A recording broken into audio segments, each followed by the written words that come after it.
காஞ்சிபுரத்தில் நாம பேசும்போது இந்த மாதிரி உங்களால் அமைக்கப்பட போற ஆட்சியில நம்ம ஆட்சிக்கு வந்த உடனே என்னெல்லாம் செய்ய போறோம்ன்றது சிலது சொன்னோம். அதையெல்லாம் தப்பா புரிஞ்சுக்கிட்டு இப்போ சொல்றேன், விளக்கமா சொல்றேன், நான் சலுகைகளுக்கு எதிரானவன் கிடையாது.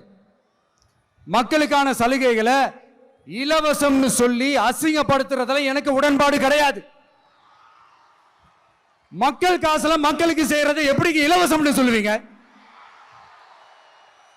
அப்படியே செஞ்சிட்டாலும் ஓசில போறேன்னு சொல்லி அசிங்கப்படுத்துறீங்க. என்ன கேட்கறதுக்கு ஆள் இல்லைன்னு நினைச்சீங்களா? மக்களுக்கு ஒண்ணுன்னா இந்த விஜய் வந்து நிப்பா, இந்த விஜய் வந்து கேள்வி கேட்பா.